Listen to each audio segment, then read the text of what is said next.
Assalamualaikum warahmatullahi wabarakatuh. Alhamdulillahi rabbil alamin. Wassalatu wassalamu ala asyrafil anbiya'i wal mursalin. Habibina Maulana Muhammadin wa ala alihi wa sahbihi ajma'in. Man yahdillah fala mudilla lah wa man yudlil fala hadiyalah. Qala al-musannifu rahimallahu ta'ala wa nafa'ana bi'ulumihi fid darain amin. Summa qala. Makalah yang ke-10. Qala Rasulullah Muhammad sallallahu alaihi wasallam. Al-afiyatu ala asharati awjuhin. Khamsatun fid dunya wa khamsatun fil akhirah. فأما التي في الدنيا العلم والعبادة والرزق من الحلال والصبر على الشدة والشكر على النعمة. وأما التي في الآخرة فإنه يأتيه ملك الموت بالرحمة واللطف لا يروعه منكر ونكير في القبر yakunu aminan fil faza'il akbari tumha sayyi'atuhu wa tuqbalu hasanatuhu yamuru ala sirati kal barqil lami'i fayadkhulul jannata fis salamati. Artinya bersabda Rasulullah Muhammad sallallahu alaihi wasallam, kesejahteraan itu ada 10 macam. Selesai dah, habis jemaah. Maka di luar dari ini tidak disebut sejahtera. Boleh jadi banyak, tapi belum tentu sejahtera. Nah, Rasulullah katakan afiat. Afiat ini sudah jadi bahasa Indonesia. Sehat wal afiat. Itu sejahtera, jemaah. 5 di dunia, 5 pula di akhirat. 5 di dunia, 5 di akhirat. Mana dia? Adapun yang di dunia adalah ilmu. Nomor 1. Dah, jamaah, jelas tuh. Ilmu. Ini mau hati-hati. Walau di negeri kita saat ini, orang lebih mementingkan sogok, jilat untuk berhasil sukses, tetap didiklah anak cucu kita agar jujur di dalam ilmu. Sebab di negeri kita ini, orang yang pintar sekalipun bisa kalah dengan orang yang pandai menyogok, menjilat. Bisa, itu kenyataan begitu jemaah. Kita bukan berteori-teori. Kalau kata guru dia, taunya saya, macam mana dia. Tapi kok bisa dia kuliah di fakultas ini? Gurunya sendiri bilang, macam mana dia ni? Kok bisa jadi gini? Tak bisa kita pakai kalimat, ya nasib orang, siapa tahu. Marilah kita lihat kenyataannya, jemaah. Kita lihatlah. Pintar dia, bagus akhlak dia, bagus kelakuan dia. Sekarang ini kalah dengan yang pandai menjilat, pandai menyuap. Haruskah kita berhenti? Tidak. Tetaplah bimbing dia di dalam ilmu. Ilmu. Jamaah. Kalau mau sejahtera. Ini harap dipahamkan. Berat? Bukan berat. Makin berat. Makin berat. Jamaah. Bahkan kadang dalam bahagian agama pun sudah tak malu lagi untuk menjilat, untuk menyuap. Jamaah, hati-hati ya. Apa namanya ini? Ada hadis Rasulullah. Siapa yang membiasakan kebiasaan baik. Nah, tetapi maksudnya mesti selaras dengan agama. Tak boleh kebiasaan baik itu nanti bercanggah dengan ajaran agama. Berlawanan dengan agama. Tak boleh. Siapa membuat kebiasaan baik. Saya mau contohkan jamaah. Dulu kan tak ada ngaji di Mushola Al-Muhyad nih. Subuh tak ada. Dibuat gini. Tak tahu di antara yang ngaji nih, dibuatnya pula di tempat dia. Karena dia subuh ngaji sini, dibuatnya di tempat dia entah Jumat, entah Sabtu. Macam wirid. Yang saya tahu dari dulu kalau wirid itu malam Jumat. Rupanya ada daerah-daerah lain-lain itu wiridnya malam Rabu. Wiridnya malam, mungkin itu sempatnya pula. Bahkan ada wiridnya tak malam. Tapi siang dia jamaah. Siapa nih yang berinisiatif buat ngaji minggu pagi di Mushola Al-Muhyad nih jamaah? Kita buat aja. Siapa yang pertama kali gitu? Yang lain nyetujui, yang lain mendukung. Terus yang ngaji ini niru.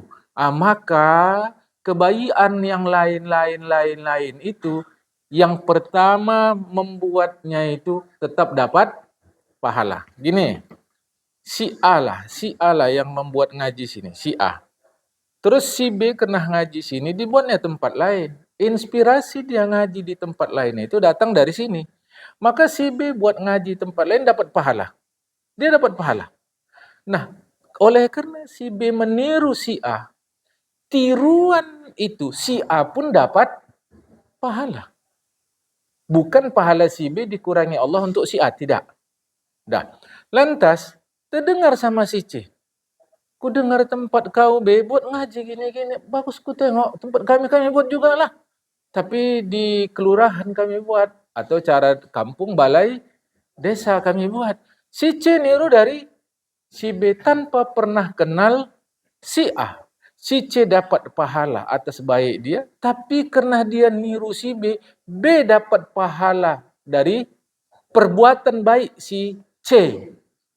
Tak dikurangi pahala si C sikit pun. Si A dapat pahala dari perbuatan si C, dari perbuatan si B. Tanpa dikurangi sikit pun pahala si C, si B. Tiru jam. Oke, sekarang kaitan dengan penjelasan saya tadi. Capek anak awak, sekolah jujur-jujur. Anak si Pulan tu nyogok dia, bagus, diterima. Nyogok juga lah aku. Udah? Maka si A dapat dosa karena si B niru si A. Jamaah. Si B dapat dosa sendiri karena berbuat sogok itu haram, dah jelas jamaah. Jangan ditafsir-tafsir lagi, ini uang terima kasih, uang ini, sogok. Haram. Maka si B dapat dosa karena dia menyogok, tapi sebab dia meniru si A pun dapat dosa atas tiruan si B. Si C terus begitu jamaah. Maka yang paling berat si A. B buat begitu ditiru si C. C buat begitu ditiru si D.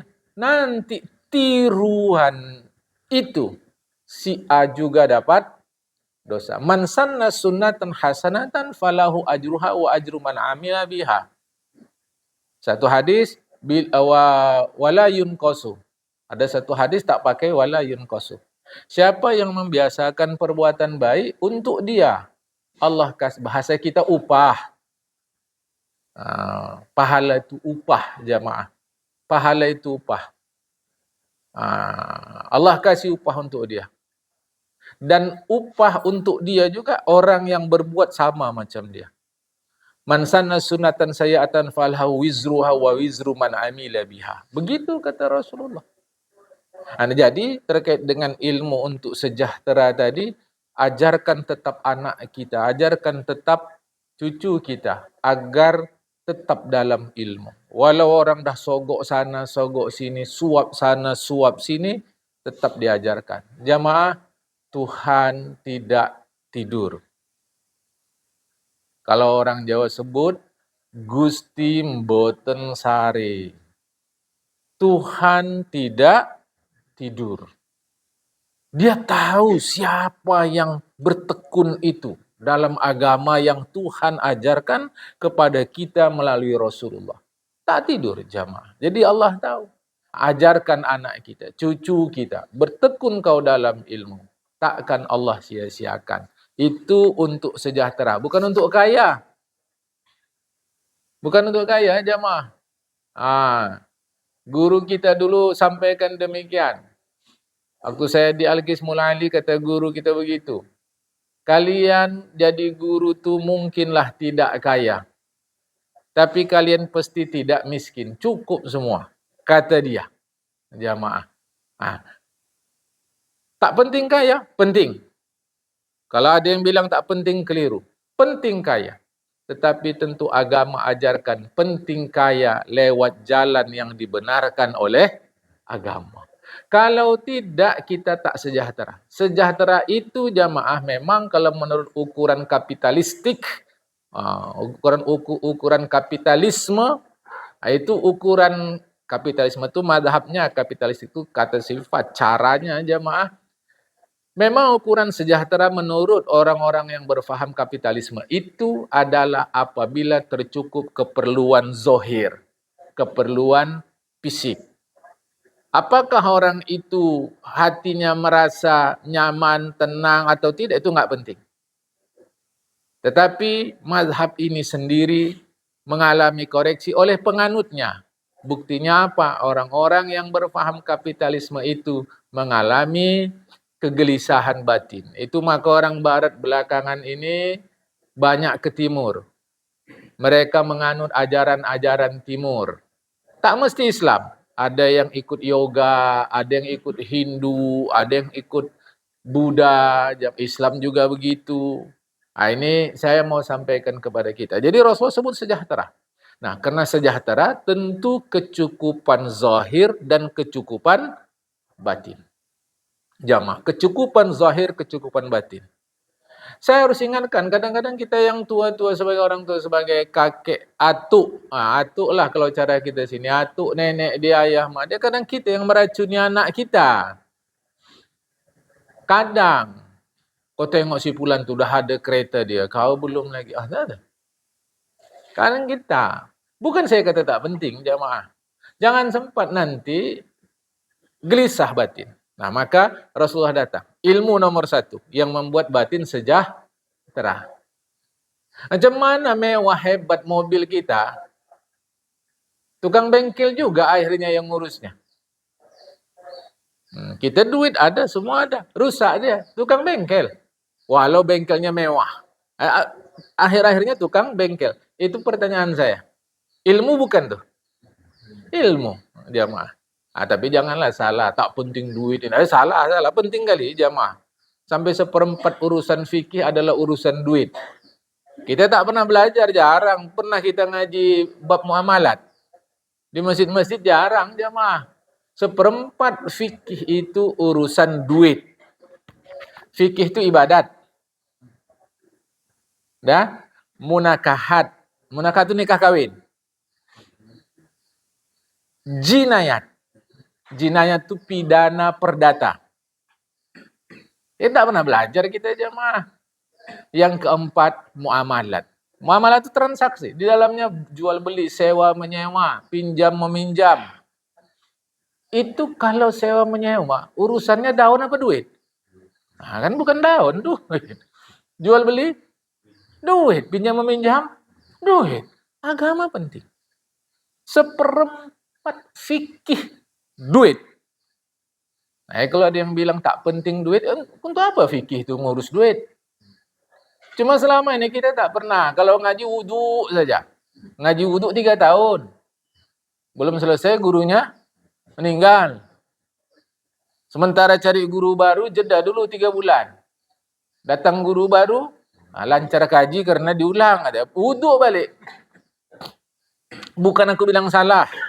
Awak menyampaikan pengajian itu, jamaah. Nanti halus sekali cerita tayamum. Awak banjir sini. Apa cerita ya? Bukan tak penting. Tapi begitu jamaah. Orang Arab sendiri pun kurasa sudah tak tayamum lagi sekarang. Jangan cerita, jangan bilang Arab tu sikit air. Ui, melimpah-limpah. Kadang awak sayang nengoknya. Tak dimati-matikan orang tu jamaah. Keran tadi. Berbuangan air tu. Apa lagi? Jadi bukan salah kitab-kitab yang ditulis ulama. Itu dari Rasulullah semuanya. Cuma maksud saya harus efektifkan waktu. Jadi saya mau bagi tahu jamaah. Baguskan fikiran kita. Tak penting uang. Oi, 1/4 fikih cerita duit, uang. Jamaah, 1/4. Jadi ilmu itu penting. Ilmu itulah nomor 1 yang buat kita sejahtera. Sebab tu buatkan yang baik-baik. Walau di tengah situasi kita ni kuat kali pada jilat, kuat kali pada sogok, harus pada ilmu. Mengapa? Rasul kasih tuntunan. Jamaah. 2, kesejahteraan yang kedua? Al-ibadat. Ibadat ini, saya dulu jamaah. Ibadat pengabdian. Ibadat pengabdian. Abdun pengabdi. Yang kita terjemahkan menjadi hamba. Abdun pengabdi. Abid pengabdi. Jamaah. Sama itu dengan abdun. Artinya pengabdi. Abdi sudah jadi bahasa Indonesia. Abdi negara. Jamaah. Ada juga bahasa Sunda, abdi artinya saya. Jamaah, abdi. Katanya abdi itu saya, bahasa Sunda. Jamaah. Nah, apa ibadat? Kalau saya sebut ibadat, sayangnya yang terbayang dalam pikiran kita, sembahyang saja. Sembahyang tambah puasa saja. Keliru. Padahal seluruh gerak hidup kita ibadat. Rujuk Al-Quran. Bismillahirrahmanirrahim. Wa ma khalaqtul jinna wal insa illa liya'budun. Tidak aku ciptakan jin dan manusia kecuali hikmahnya untuk mengabdi kepada aku. Mengabdi. Jadi hidup sama dengan pengabdian kepada Tuhan. Tetapi sayang kita memahamkan ibadat ini hanya sembahyang, puasa, zakat. Bukan saya kata salah. Sembahyang itu ibadat, puasa itu ibadat. Tapi saja. Saja itu jamaah. Apa ibadat? Ibadat dulu apa? Fi'lu ma radiyallah. Melakukan sesuatu yang Allah suka. Itu disebut ibadat. Melakukan sesuatu yang Allah suka. Fi'lu ma radiyallah. Melakukan sesuatu yang menyukai oleh Allah akan dia. Macam mana kita tahu Allah suka atau tidak? Allah gaib. Kepada siapa Allah Ta'ala kasih tahu? Kepada Rasulullah. Ya macam mana kita tahu Rasulullah? Kita jauh dari ulama. Ulama yang tahu. Lah macam mana kita tahu dari ulama? Dari kitab-kitab yang ditulis oleh mereka, disampaikan para guru. Taulah kita, ini Allah suka, ini tak suka. 1. 2. Ibadat terbagi 2. Saya sudah bagi tahu. 1 ibadat mahdoh. Kalau arti bahasa Arab, mahdoh itu semata-mata. Saja. Murni. Hanya. Mahdoh. Apa ibadat mahdoh? Ibadat mahdoh adalah ibadat yang petunjuk pelaksanaan maupun petunjuk teknisnya dari Rasulullah. Tak bisa diubah-ubah. Saya bukan apa nih Pak, sedang semangat nih saya nih. Jadi saya mau sembahyang subuh 3 rakaat nih. Tak bisa. Sama sekali tak bisa. Karena itu mahdoh. Sampai Jibril langsung tuh yang mengajarkan Rasulullah. Lemas sekali kau. Ini siang panas sekali ini Pak. Awak semangat sembahyang nih, tapi panas sekali gini. Awak zuhur, awak 2 rakaat lah. Tak bisa. Tak bisa jemaah. Itu mahdoh. Sampai Z-nya dari Rasulullah. Nah, ada yang bukan dari situ. Itulah bergantung niat. dia dikerjakan berpahala tidak, berdosa tidak. Tapi sebab niatnya baik jadi pahala, niatnya buruk jadi dosa. Apa dia? Ini saya ulang lagi lah jamaah. Perbuatan terbagi 3. 1, ma'rufat yang baik-baik.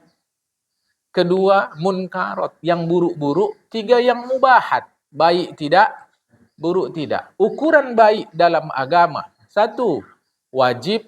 2, sunat. Jadi perbuatan itu ada kalanya ma'rufat. Yang wajib, yang sunat. Ini baik.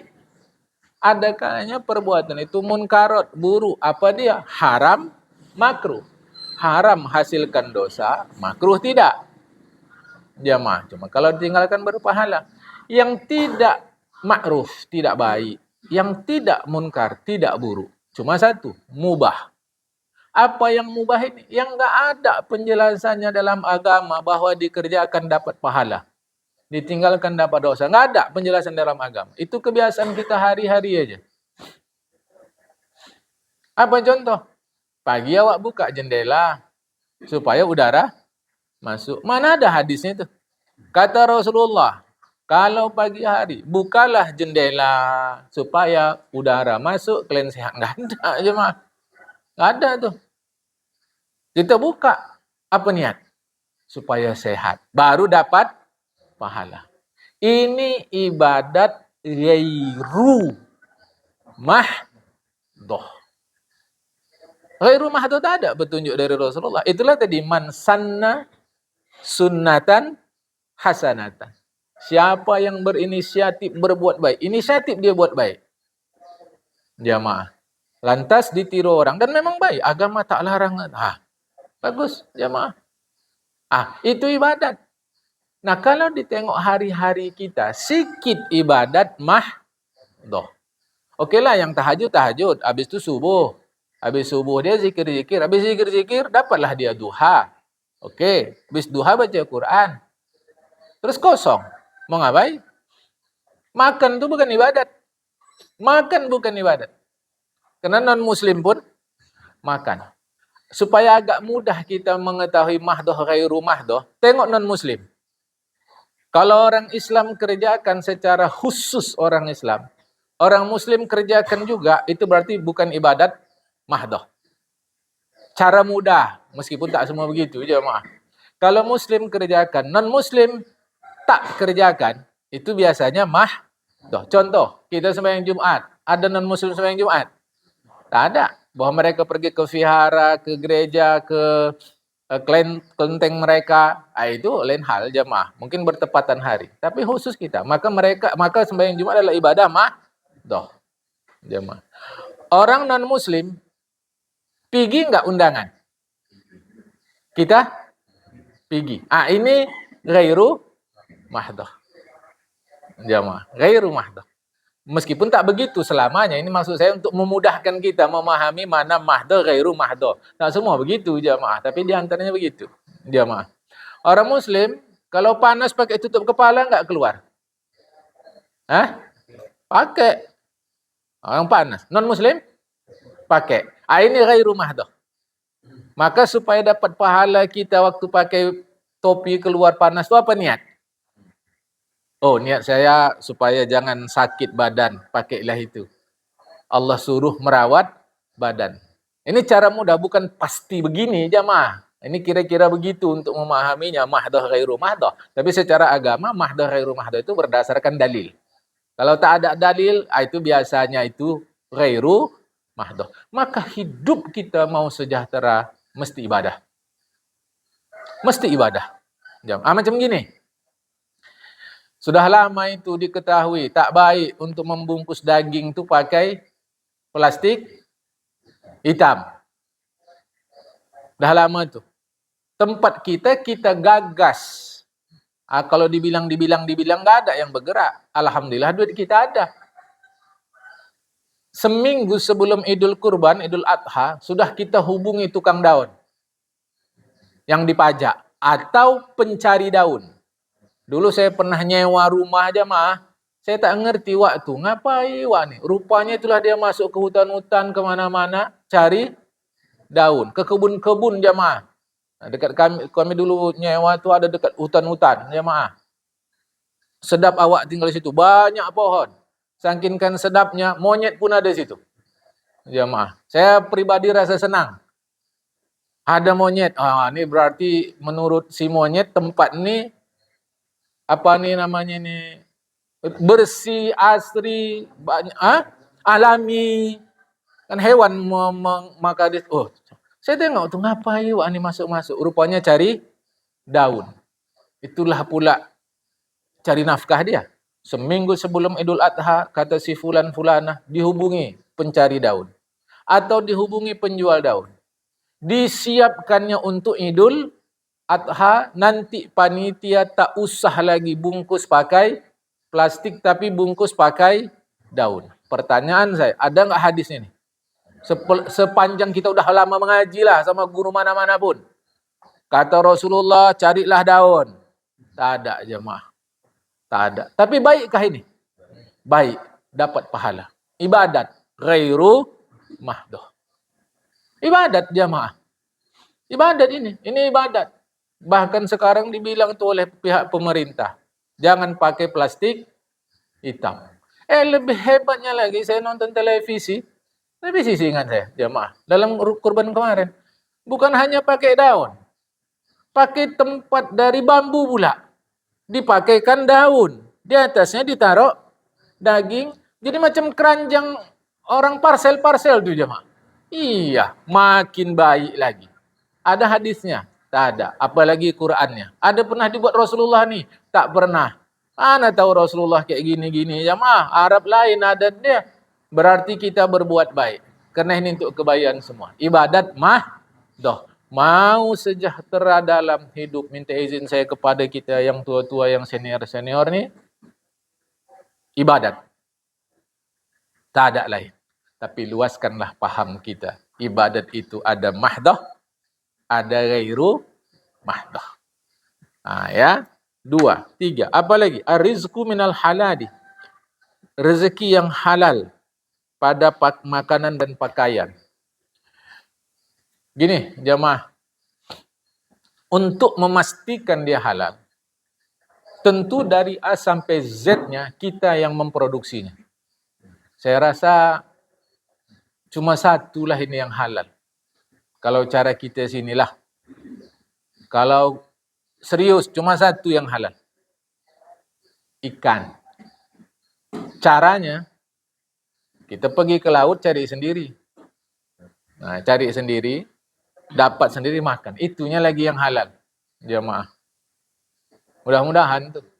Jangan gara-gara ini pula berpaham ahad depan tak ngaji, semua pergi mancing. Nah, itu kaji. Ahad lalu mancing. Pergilah semua jemaah. Kesudahan tak mengaji, awak ngangu sini seorang. Agak-agaknya itunya lagi. Kalau jujur.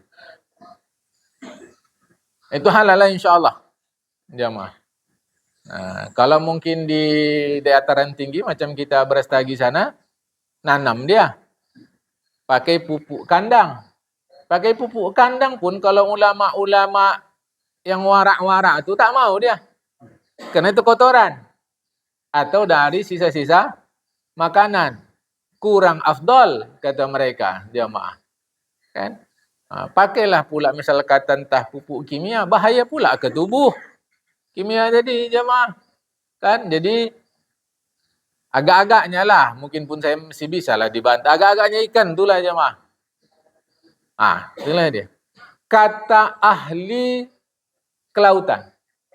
Bila ambil ikan, jangan ambil yang kecil-kecil. Karena itu anaan bisa berkembang. Jangan ambil yang tua-tua yang mungkin dia bisa beranak. Atau sedang bunting. Ambillah yang muda-muda. Kata ahli ikan. Jamaah. Ahli kelautan. Saya tak kutip nama siapa jamaah. Tapi saya baca gitu. Iya pula saya pikir. Nah, maksud saya apa?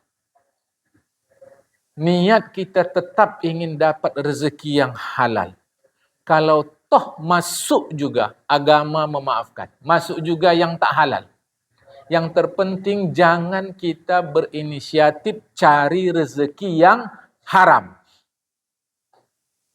kita tetap berinisiatif cari rezeki yang halal, bekerja cari yang halal, masuk juga yang haram. Insya Allah kita dimaafkan. Saya kutip nasihat Allahyarham Kiai Haji Maimun Zubir. Ada 4, tapi satu yang penting terkait kaji kita ini. Kalau kalian cari rezeki yang bersih dari syubhat, kalian lapar. Ini kalimat ini berbahaya. Bahaya ini orang akan bilang, hantam saja halal haram. Bukan itu maksud beliau. Tetaplah berusaha cari yang halal, tapi kalau toh masuk juga yang haram, mau bagaimana lagi? Memang situasi ini agak susah kita ini sekarang, jemaah. Masuk juga dia. Kita tidak. Maunya halal 100%, halal 100%. Nanti kau lapar. Tapi bukan makna cakap beliau itu hantam. Saya tak mungkin, mustahil. Beliau orang alim. Jemaah. Jadi maksud saya, kitanya berusaha untuk habiskan usaha dapat rezeki yang halal. Toh masuk juga dia dimaafkan. Gula merah, tahu gula merah? Tahulah. Coba kita cairkan. Kadang-kadang mau ada kotornya itu. Tahap sikit-sikit. Sudah, mau macam mana lagi jemaah? Yang penting kitanya usahakan terus. Masuk juga, Allah Maha tahu. Sekarang nih, tengok, apalagi kalau ikut berpaham bunga bank riba. Kalau ikut berpaham, karena itu pun ada ulama yang mengatakan tidak dia riba. Okeylah, bunga bank riba. Kalau ikut berfaham begitu, siapa di antara kita yang tak simpan duit? Siapa di antara kita yang tak pegang duit? Duit kita itu kan dari bank yang pakai bunga. Macam mana tu? Jemaah. Coba dulu. Kalau ada yang tak mau, kasih meja aku ni cepat. Apa makna dia? Itu situasi. Jemaah. Jadi, namun jangan bilang, udah kayak gini zamannya, yang haram-haram buat aja. Tak boleh. Tak boleh. Kita tetap berusaha terus. Masuk juga. Udah jangan risau. Itu dimaafkan oleh Allah Ta'ala. Allah Maha tahu. Jemaah, Allah Maha tahu. Ya. Nah. 4. Was-sabru ala syiddati. Sabar, tahan atas kesulitan. Sabar ni pun dah saya berkali-kali dah saya sampaikan jemaah. Jangan dipahamkan sabar tak marah. Salah itu. Saya sudah bagi tahu jemaah apa sabar. Sabar tu tepat dia dalam bersikap. Itulah sabar. Lapar makan, haus minum. Segan awak.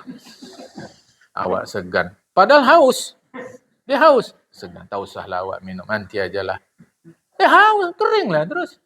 Dia minum segan. Tak minum haus. Ini tak sabar. Ini orang yang tak sabar ni. Jemaah. Salah. Orang sabar, ya haus. Minum. Macam mana lagi? Jemaah. Begitu harusnya.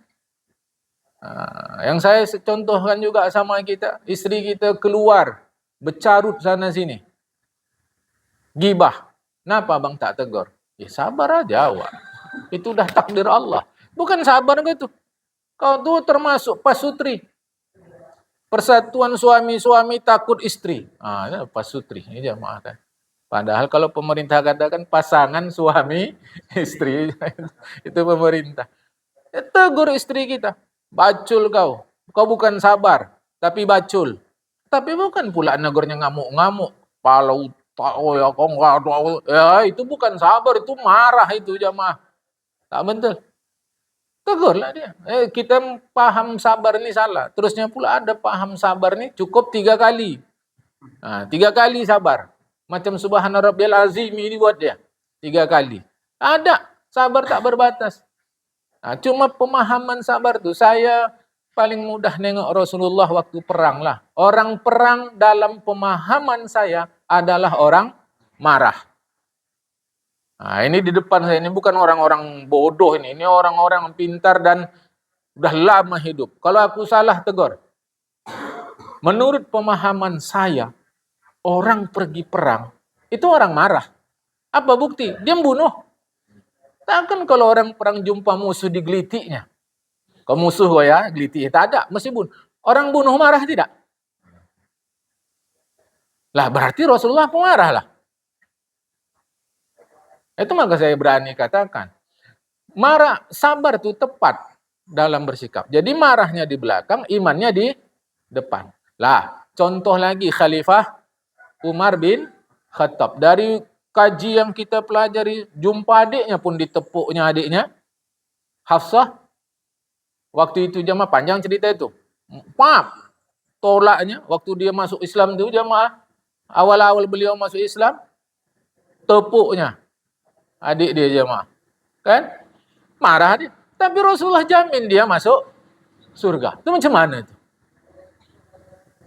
Nah, ini saya mau bagi tahu. Jadi sabar atas kesulitan, tepat bersikap. Apa contoh sulit? Cara kita lah, di sebahagian cara kita medani, asal hujan, banjir. Masuk rumah kita. Apa tanda sabarnya? Tepat bersikap. Apa nih ya? Tahu kita, ini bakal hujan. Benda-benda yang mungkin rusak kena air, naikkan.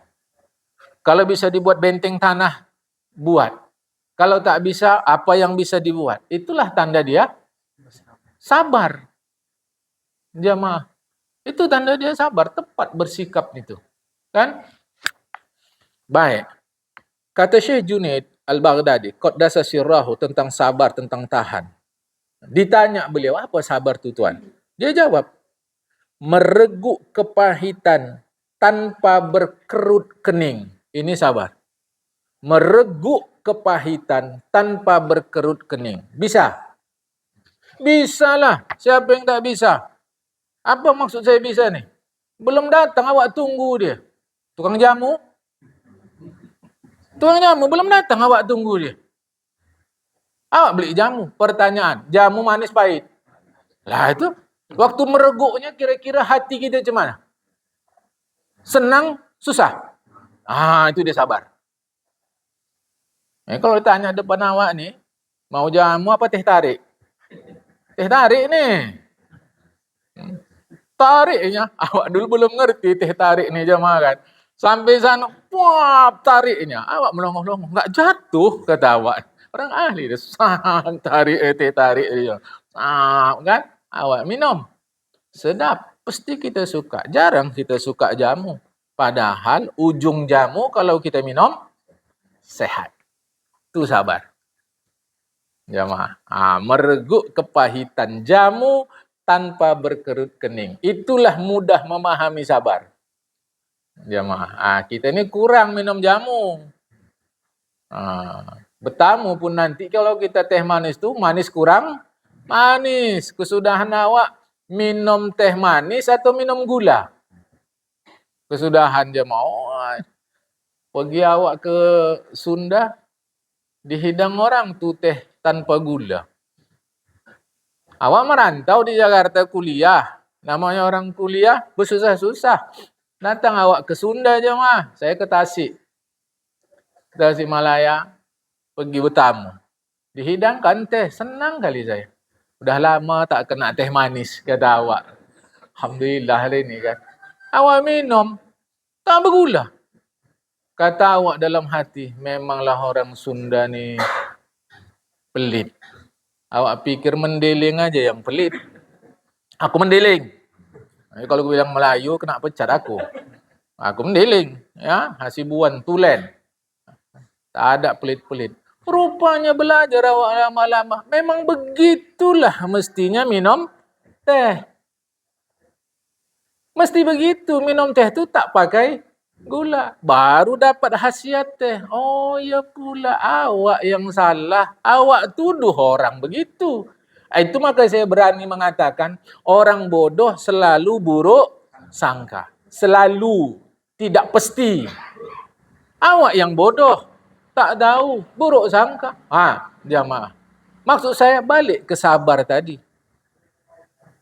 Minumkan teh yang tanpa gula tu. Kesudahan saya sekarang, jamaah saya sekarang, jangankan teh. Kopi pun aku tak pakai gula. Aku minum kopi. Tak pakai gula. Belakangan awak kalau ke kedai-kedai rupanya nama minum kopi awak tu espresso Berarti mantap aku ni. Aku fikir. Tak pakai gula. Aku di rumah minum kopi tak pakai gula. Sedap je awak ras. Memang begitu rupanya. Itulah sabar. Apa? Mereguk pahit tanpa berkerut kening. Jangan sombong.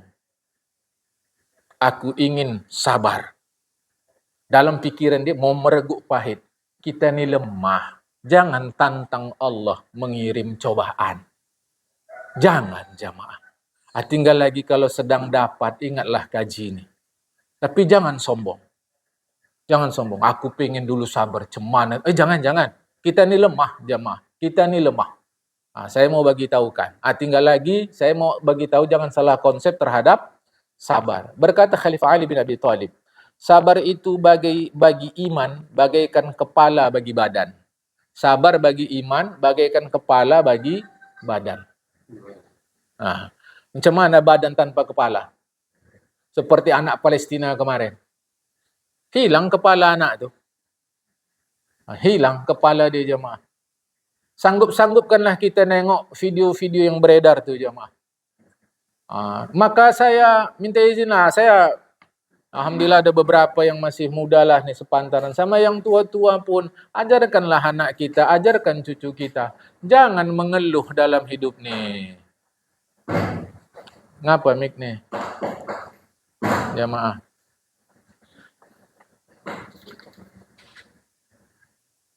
Ajarkan anak cucu kita jangan mengeluh. Karena macam kita di Medan ni, kurasa tak ada tantangan kita beragama. Apa tantangannya? Ada jemaah. Malah kita nantang. Ada yang ngelarang kurban jangan di sini. Kita tetap buat. Sampai hari ini jemaah. Tak berkepala anak tu. Dihantam oleh Zionis tu jemaah. Belum lagi mak-mak, belum lagi macam-macam lah udah. Mengerikan. Maksud saya, syukur kepada Allah Ta'ala. Allah beri kita kemudahan untuk beribadah. Bukan saya menyepelekan kita punya masalah. Wallahi tidak. Kita pun punya masalah juga. Cuma maksud saya, banyak kali syukur kita ini jamaah. Ya. Jadi, kata Khalifah Ali, sabar itu bagaikan kepala bagi badan. Sabar itu bagaikan kepala bagi badan. Tak ada hidup badan tanpa kepala. Tak ada hidup agama kita. Tak ada hidup iman kita tanpa sabar. Jamaah. Kita udah ngaji ni dalam 15 menit. Kata saya. Dalam hati saya. Sedangkan saya tahu jamaah ni dah tak tahan. Nampak saya gelisah. Udah masing-masing ada keperluan. Saya teruskan ngaji ni sampai 1 jam. Pertanyaan saya sabar tidak? Tidak. Saya tidak sabar. Karena saya mengikutkan hawa nafsu sudah. Baru saya sabar. Bila tepat saya bersikap, sudah cukup 15 menit ngaji. Dah, sampai sini ngaji. Baru betul jemaah. Ya, itulah di dunia. Jadi, satu lagi. Wasyukru ala nikmati. Mensyukuri nikmat. Syukur manusia itu sebenarnya berupa ucapan mulut dan meneguhkan di dalam hati terhadap pemberian nikmat Allah Ta'ala itu. Syukur pun dah saya bagi tahu apa makna dia. Dapat kita 5 ini di dunia, dapat sejahtera. Ilmu, ibadat, rezeki yang halal, sabar dan syukur. Dapat 5 ini, karena Rasul yang katakan, dapatlah kita sejahtera dunia. Sekarang sejahtera akhirat. Kita masih tuntaskan ini jamaah. Wa amal lati fil akhirati. Adapun di akhirat. Sabar akhirat. Sejahtera akhirat. Apa dia? Tadi kan 10, 5 dunia, 5 akhirat. Apa dia? Fa innahu ya'tihi malakul maut bi rahmatil lutfi. Adapun yang di akhirat adalah malaikat maut mendatanginya dengan kasih sayang dan lembut. Maksudnya lembut saat mencabut nyawa. Dan ini kan bukan urusan kita. Ini di luar kuasa kita. Urusan kita yang 5 tadi jemaah. Ini di luar kuasa kita. Mana bisa kita sogok malaikat maut? Lembut-lembut kau. Ini ada telur gulung nih untuk kau. Mana bisa aja mah.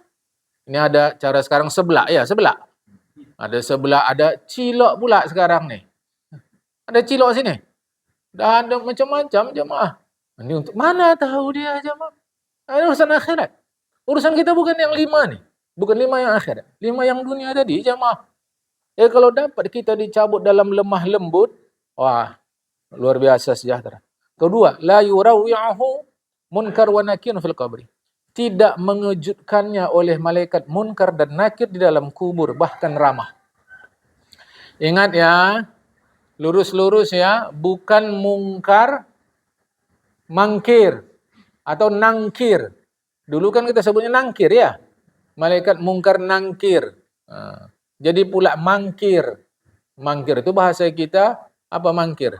Enggak masuk. Bukan. Saya pun lidah Indonesia ya maklum, tapi saya mau bagi tahu kan, munkar, nakir. Kalau lidah kita sebut nangkir memanglah salah secara bahasa, tapi saya pun maklum. Tak itu apa, tak menjadi masalah kali. Tapi saya mau bagi tahu kan, jamaah munkar nakir. Jadi tidak mengejutkan oleh malaikat munkar nakir dalam kubur. Kedatangan malaikat saat dicabut nyawa bukanlah akhirat, tetapi dunia. Begitu juga mayit di dalam kubur, menurut sebahagian ulama.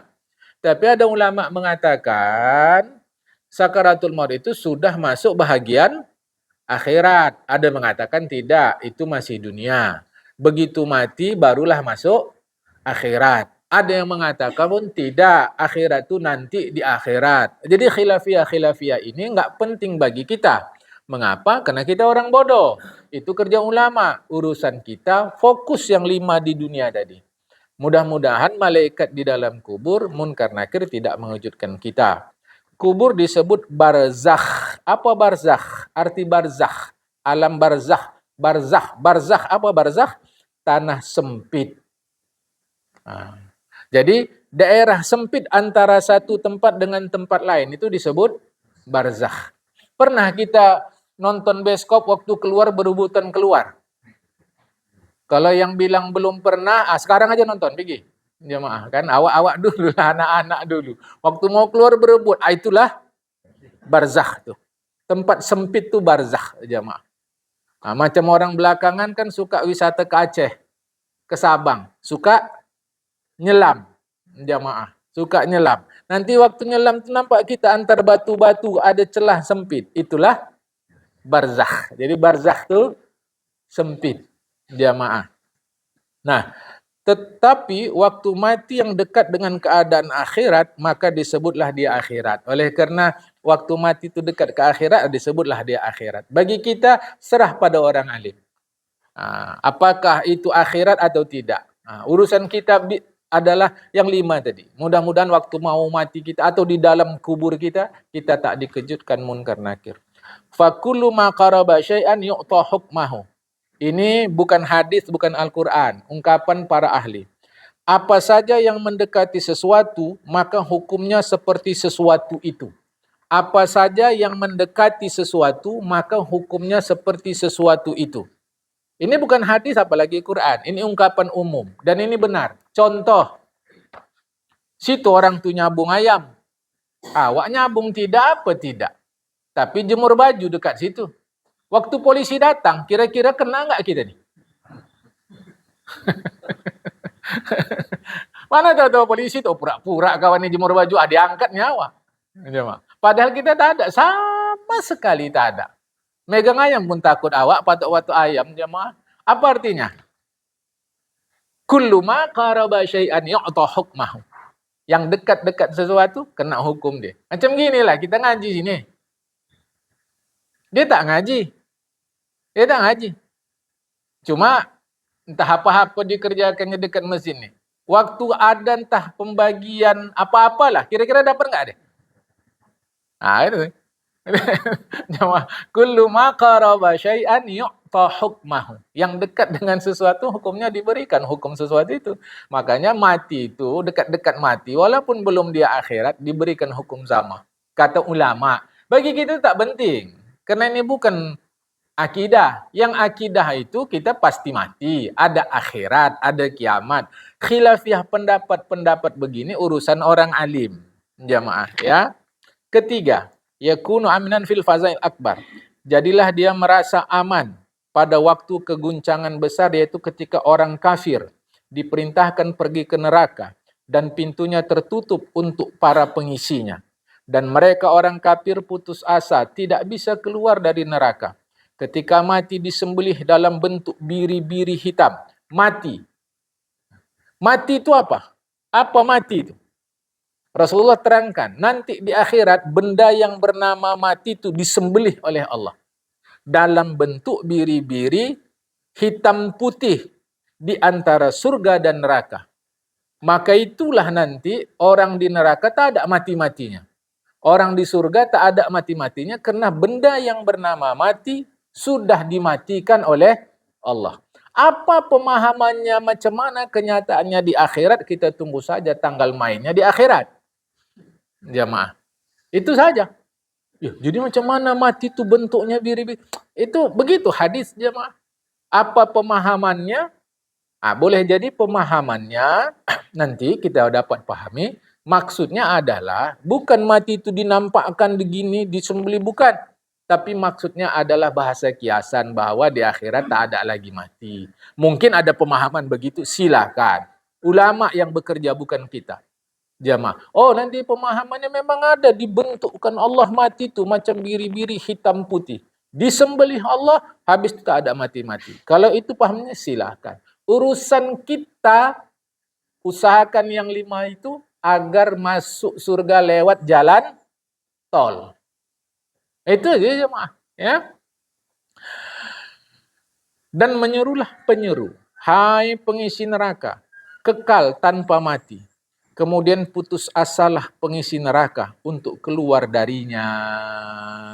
Ini disebut faza'ul akbar. Kegoncangan yang besar. Ketika dalam kegoncangan itu kita merasa aman, itulah afiat. Sebab di depan mata kita ada surga, ada neraka. Selamat tidak aku.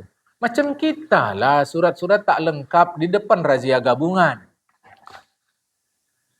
Kalau razia gabungan, adat-adatnya kan nggak bisa disogok ya. Aku tak tahulah. Hanya maaf. Nggak bisa disogok. Yang disogok itu kan polisi-polisi, oknum polisi yang nakal-nakal ya maaf. Tak ada razia, awak belok dipritkan ya. Prit gitu nih.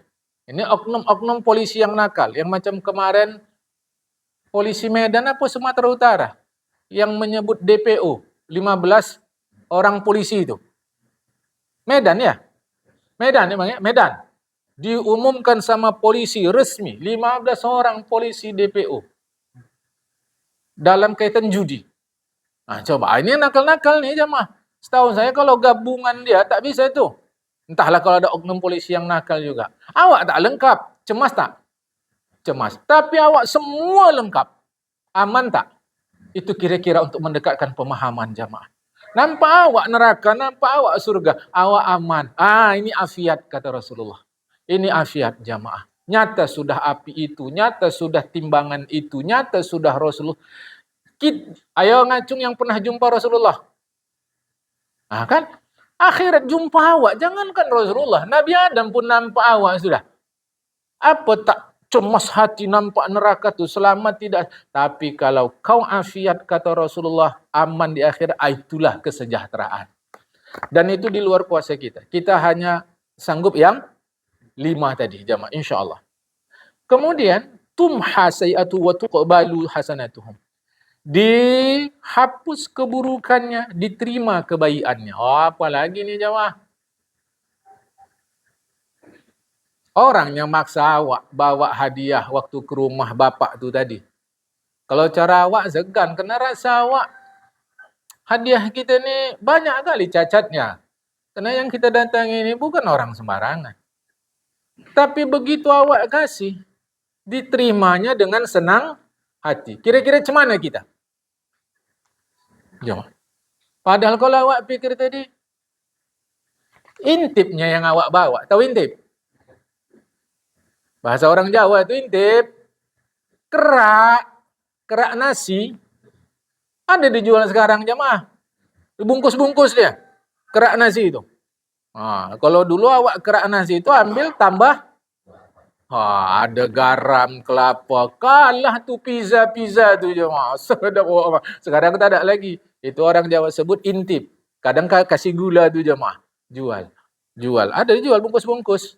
Kan? Itulah hadiah yang awak bawa ke si bapak tadi. Rasa awak takut-takutnya awak jamaah. Tapi diterimanya dengan senang hati. Sumringah mukanya malahan. Macam mana kita? Inilah ilustrasi saya bila di akhirat diterima Allah ibadah kita. Yang kita tahu ibadah kita ni banyak cacat celah. Kira-kira jejak lagi tak di akhirat tu. Sangkin kan senangnya. Itu afiat kata Rasulullah. Akhirnya yang kelima. Yamuru ala sirati kal barqil lami fadkhulul jannata fis salamah. Melintas titian seperti kilat yang terang. Dia masuk ke surga dalam keadaan selamat dari duri yang ada di titian dan selamat dari huru-hara itu. Huru-hara hari itu. Ini akhirnya lah jemaah. Selamat kita lewat jalan tadi. Jangan disamakan dengan teori fisika di dunia. Teori fisika itu kalau makin kencang kita jalan tuh, kita tuh bisa luka jemaah. Terkikis oleh gesekan kita dengan udara. Itu kalau terlampau cepat, itu bisa terkikis dan kita bisa mati. Itu udah tak bisa lagi dibayangkan begitu jemaah. Karena dimensi akhirat berbeda dari dimensi dunia. Maka nggak bisa dia dipahami. Nggak bisa dipahami. Ya, jemaah. Macam syaitan itu terbuat dari api. Neraka, api. Apalah sakitnya dia masuk dalam neraka? Jeruk makan jeruk. Aduh. Api makan api. Itu tak bisa dipahami secara fikiran kita di dunia. Karena dimensinya berbeda. Ini cerita aku tak tahu kenyataannya ada apa tidak. Jadi ketika dia nanya sama ustadznya, saya izin ustadz, apalah sakitnya setan kalau masuk neraka? Api, jumpa api. Kata ustadz, sini kau. Panggil. Tepuk sama ustadznya. Pang!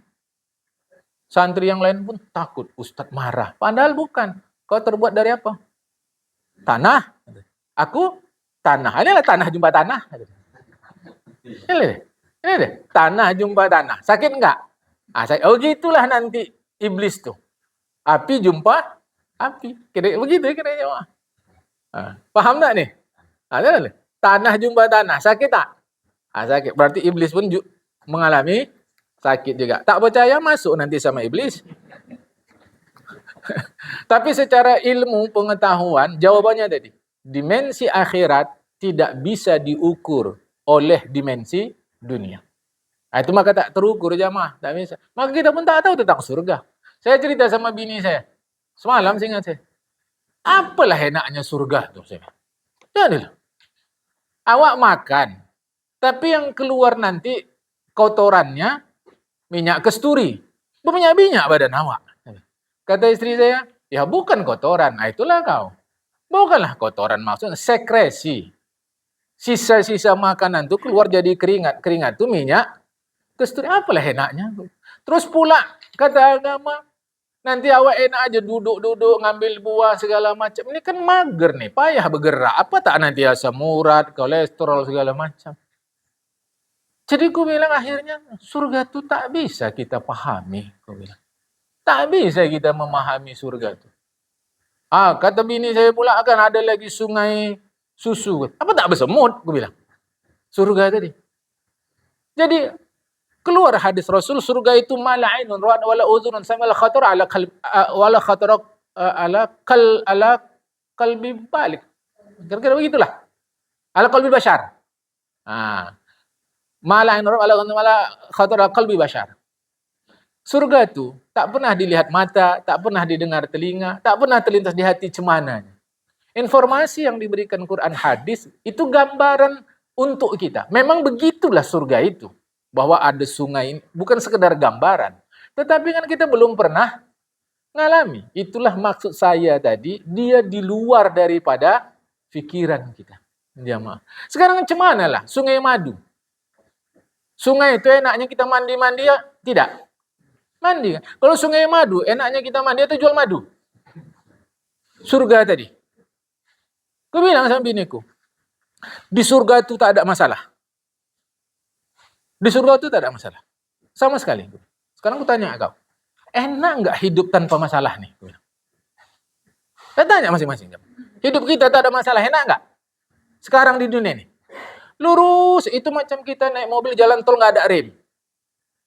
Terus saja, akhirnya tabrakan nggak?